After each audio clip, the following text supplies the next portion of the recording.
Agora vamos falar de saúde, vamos falar sobre um assunto que, na verdade, é importante a gente estar falando sempre, compulsão alimentar, que é uma condição que surge quando um indivíduo apresenta um comportamento compulsivo em relação à comida. Quando essa condição está presente, ele se alimenta excessivamente, ainda que esteja sem fome ou que já tenha feito alguma refeição anteriormente. Mesmo já estando satisfeito, a pessoa com compulsão alimentar não consegue deixar de se alimentar. Então, para falar sobre esse assunto, nós vamos conversar a partir de agora com a querida nutricionista Rayane Leal, que é também terapeuta alimentar. Bom dia, Rayane. Bom dia, Carla, tudo bem? Que maravilha estar te recebendo aqui no nosso primeiro canal Saúde, nesse novo formato aqui na TV Meio. Seja bem-vinda. Obrigada, é um prazer estar aqui e falar de um assunto que eu adoro falar, particularmente falando. Então, vamos explicar para quem está em casa o que é a compulsão alimentar.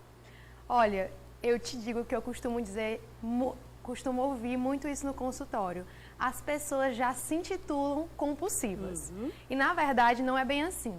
Por quê? Hoje em dia, frequentemente, a gente vê as pessoas com questões emocionais relacionadas à comida. Só que nem sempre isso é caracterizado por um transtorno de compulsão alimentar. Então, existe uma diferença entre o conceito. Por quê? Esse nome compulsão alimentar ele ficou muito popularizado nesse meio, né? A obesidade cresceu, o sobrepeso cresceu, então acabou sendo popularizado. Mas a compulsão alimentar, ela é exatamente o que você explicou. A pessoa que é compulsiva, ela realmente não tem o controle sobre a comida. Isso acontece em dois fatores, frequência e quantidade.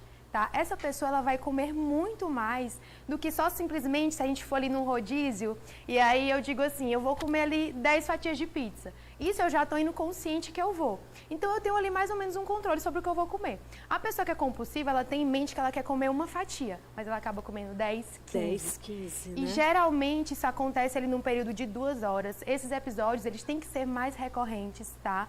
E geralmente uma vez por semana, a cada 3 meses tem que ser avaliado. Então existem critérios para você dar um diagnóstico de compulsão alimentar, que é realmente o transtorno, que é diferente do que as pessoas falam hoje, bem né? Diferente. Eu sou compulsivo por doce, eu como demais, então eu sou compulsiva, Rayane. Não, por não isso é que é a importância o diagnóstico. Diagnóstico é importantíssimo. E aí a gente já vai precisar de quê? Do médico e do psicólogo. Eles vão ser ali a linha de frente do diagnóstico e o nutricionista ele vai entrar como coadjuvante nesse tratamento, tá?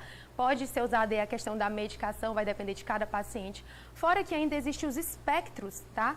De compulsão alimentar. Em que sentido? Nem sempre a pessoa vai ter uma compulsão alimentar muito grave. Tem pessoas que dizem assim, a pessoa vai comer comida congelada, a pessoa pode comer até ração de cachorro. Nem sempre, a pessoa às vezes pode ter um nível mais leve, mas que pode ser tratado também. E, Carla, também a gente não pode tirar a questão de que pessoas que não lidam com a comida tão bem, né, que têm exageros frequentes, elas não possam buscar um tratamento. Com certeza, também, devem. Tá? Devem buscar o tratamento, exatamente. E aí, os riscos associados à compulsão alimentar são inúmeros, né? Inúmeros. E isso acaba acarretando muitos prejuízos para a vida dessa pessoa. No sentido de que ganho de peso, descontrole, culpa, a pessoa passa a comer escondido, ela tem vergonha, ela pode ter o quê? Ela pode se sentir muito mais deprimida, ela acaba escondendo muita comida por ter vergonha de comer ali frente às pessoas. Então, realmente, são muitos prejuízos. E como é o tratamento para a compulsão alimentar? O tratamento para a compulsão alimentar, de início, primordialmente, é a terapia. Claro que, como eu falei para você, o psiquiatra ele vai ser um coadjuvante muito importante nesse acompanhamento, porque pode precisar da medicação, mas a terapia é o pilar principal. E aí o nutricionista ele vai entrar ali, né, como um suporte também, mas o mais importante é ter esse acompanhamento multidisciplinar, tá? Onde a gente vai ali ver os critérios, só quem pode dar esse diagnóstico é psiquiatra e psicólogo, certo? Então tem que ser elencado isso aí numa entrevista clínica mesmo, né? O paciente vai contar ali os seus comportamentos, as suas queixas, e aí o médico ele vai trazer esse diagnóstico com base no que ele vai ouvir ali do paciente. E aí tá? com isso você vai ter uma ótima qualidade de vida. Muitas vezes a gente, nem entende realmente o que está acontecendo no nosso organismo. Aqui no programa hoje a gente já mostrou alguns exemplos, por exemplo, as pessoas estão muito adoecidas, né? O psicológico das pessoas está muito abalado, e aí as pessoas acabam nesse psicológico, passando a vir a ter outros problemas, e aí vem a questão da compulsão alimentar, do se alimentar de forma errada, e eu digo sempre que a gente precisa procurar uma equipe multidisciplinar, não só em casos assim que você tenha esse tipo de sintoma, ou que você veja que está passando por esse tipo de problema, mas é importante a gente cuidar da nossa saúde como uma qualidade de vida mesmo, sabe? É importante você aí que está em casa nos assistindo agora ir ao médico, pelo menos uma vez por ano, eu vou 2 vezes por ano, fazer seus exames, você já vê se está tudo bem, procurar um nutricionista para estar te acompanhando, importante a atividade física, a gente não pode Sem deixar de dúvidas. falar da atividade física, né, Sem Rayane? dúvidas. Então, se a gente quer ter saúde, a gente tem que se cuidar. Exatamente. Isso é até um diferencial que a gente pode levantar como critério em relação à pessoa que tem o transtorno de compulsão alimentar e a pessoa que tem um excesso alimentar, ela come ali com muita frequência. Por quê? A pessoa que geralmente tem compulsão alimentar, ela não tem comportamentos purgativos, que é o quê? Compensar com atividade física, fazer jejuns prolongados, induzir vômitos, tomar laxantes. Então aí a gente já tem uma diferença, certo? E é importante a gente ter essa diferença de conceito, sabe? Porque às vezes eu me intitulo uma coisa que eu nem sou.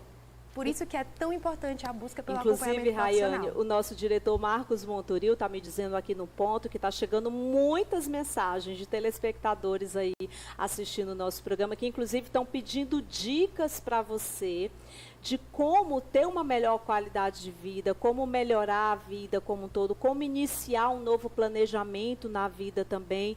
E o que você deixaria de dica aí para esses nossos telespectadores e telespectadoras tão queridas que estão participando aqui dessa entrevista de forma online através do nosso WhatsApp 9411-7777?